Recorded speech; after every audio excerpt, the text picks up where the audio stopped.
Some days you go to the gym and you feel really great, and sometimes you feel really dull and low in energy. But at the same scenario, you get to see somebody else working hard and somebody else getting to work hard or work better than you. We're going to understand the reasons of it. Today we're going to be talking about energy system, the ATP system, okay? Before we deep dive into the subject, I would want you to subscribe and hit that bell icon. By hitting the bell icon, you will always get to know about our new videos, which is almost 7 times in a week. All right, so let's start the topic. Talking about energy, the ATP is known as the currency of the body. Whether you talk, walk, or even going to the gym lifting weights or doing cardio, or even to do the internal functions, you do need ATP on a regular basis. It's also the unit of energy that fuels metabolism or the biomechanical reactions that supports and maintains life. So basically there are 3 energy systems in our body. The first one is ATP-PC system, phosphocreatine system, which is an immediate energy system, that is an anaerobic system. Second one is lactic acid system, which is a short-term energy system, that is again an anaerobic system. The third one is aerobic system or oxidative system, which is a long-term energy system that completely comes in aerobic zone.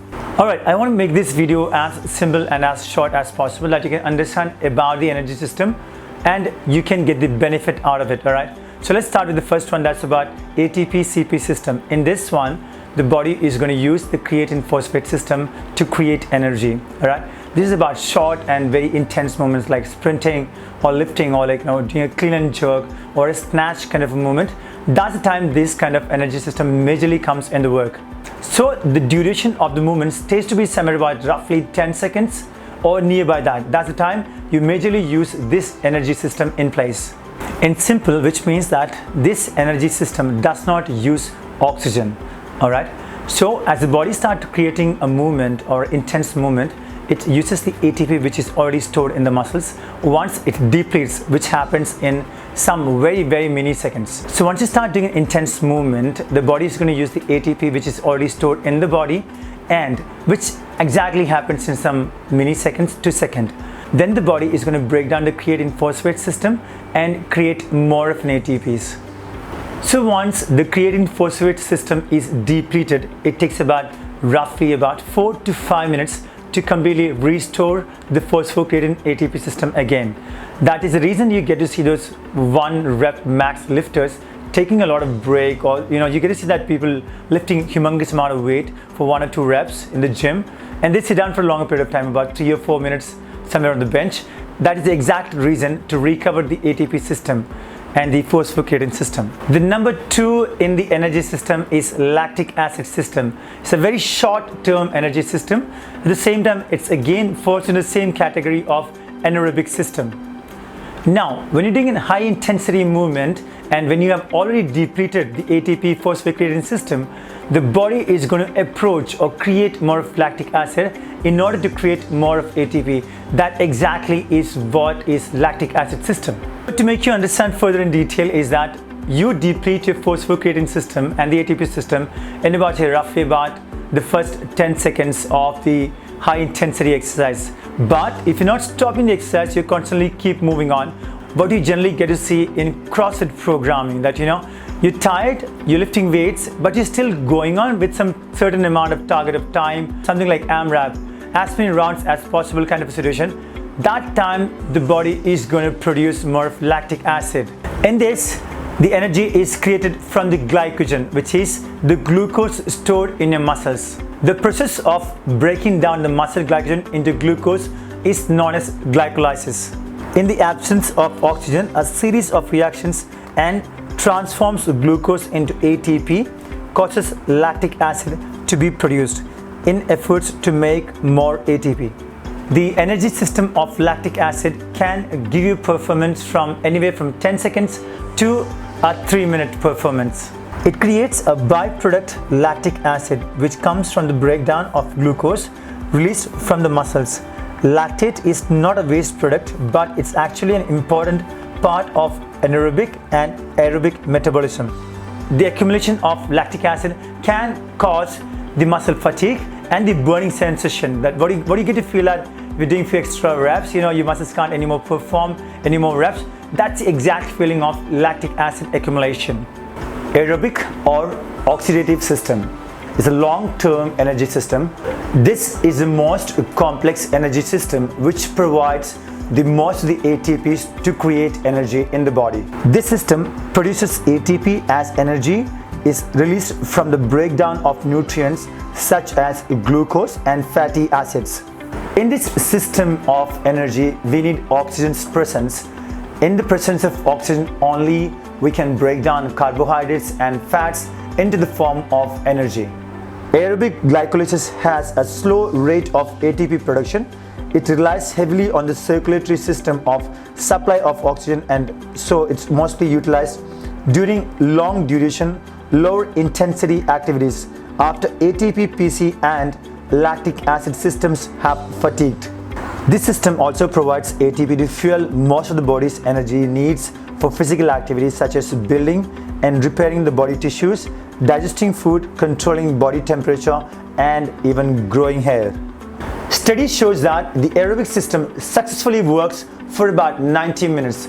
Post that, you'll have to replenish the glucose storages by taking some energy drinks or so in order to continue the activity. So for example, if you're doing a marathon or even a mini marathon or running on the treadmill for about a long duration or swimming or any of the activities which is low in intensity but you're doing for a long period of time, you are using your aerobic system into the work. So here are some ways to improve performance and improve your energy in the gym or when you're working out. Point number 1, do more explosive movements like compound lifting, your snatches, clean to squats or burpees, box jumps. These kind of movements will improve your strength, endurance and overall performance when you talk about fitness. Point number 2, exercise to increase lactate threshold. You want to train to increase your body's tolerance to lactate, the removal of lactate and improving the rate at which the glycolysis produces ATP. So what I mean by that is that in order to increase lactate threshold, you have to train slightly above your comfortable zones. Run or bike for 4 or 6 minutes at a high intensity, then rest for about 3 to 5 minutes. Do these intervals about 2 to 3 sets. The length of each work period can be increased conservatively each week. Point number 3, do fast-paced high-intensity lifting. What do I mean by that is that something like CrossFit. In CrossFit, they use a lot of weights and they have some rep range. At the same time, they're moving from one station to the next station very quickly. So you work in the muscles, muscle endurance, muscle strength. At the same time, you get a lot of work towards the heart and the lungs. So you're breathing really heavy, but at the same time, you are pushing your muscles also beyond the comfortable zones. So that's exactly going to improve a lot of fitness. That is the reason the CrossFit is getting so popular these days. Point number 4 is cardio.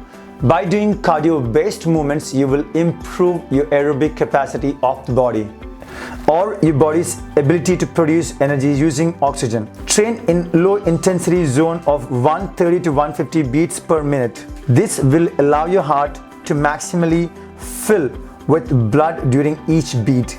As a result, eccentric cardiac hypertrophy can occur. In other words, the size of the heart chambers will increase, thus allowing more blood and oxygen to be delivered to the rest of the body with each beat. The most important aspect of the video is about conclusion, that you can take home something very important. So now coming out of this one, we spoke about 3 different energy systems and all of them work hand in hand. But the only difference is that based on the activity and the time of the activity, that's going to be dominating on one particular energy system. So I'm going to brief you about the energy system that we have and give you a kind of sum up of the overall video. So ATP PC system, which means adenosine triphosphate and phosphocreatine system, it works for about almost 10 seconds. Recovery time is about 2 to 5 minutes. Used for high intensity, short and quick movements. How can you improve the energy system is by doing more of explosive movements. The second energy system is lactic acid system. Used majorly glucose or glycogen stored in your muscles and liver. The duration is about 10 seconds to 3 minutes. Recovery time is about 20 to 60 minutes. Used for movements lasting for more than about 3 minutes. Exercise to improve your lactic acid system is going to be aimed to increase lactate tolerance, which means you're going to push through a bit more intensity. The last system is aerobic system. Mostly glucose and fats or fatty acids get utilized when you're doing more of a cardio-based movement. The duration is about 2 to 3 hours. Recovery time is about almost 1 to 3 days. Used for long duration activities like cardio or long duration based activities. Exercise to improve the aerobic system is going to be cardio or low intensity exercise for a prolonged period of time. So that's a lot of information about the energy system, and it's very important that you understand before you head to the gym and start exercising it. The reason why I'm saying this is that when you know exactly what you're doing in the gym, and when you start knowing that how to use that energy system, you can see that your overall performance improves. All you have to understand is it's about consistency, and it's about pre-planning your program before you hit that gym or before you hit that any of the fitness routines.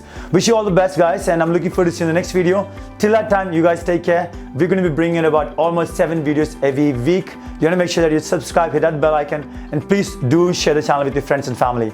See you next time. Until, take care.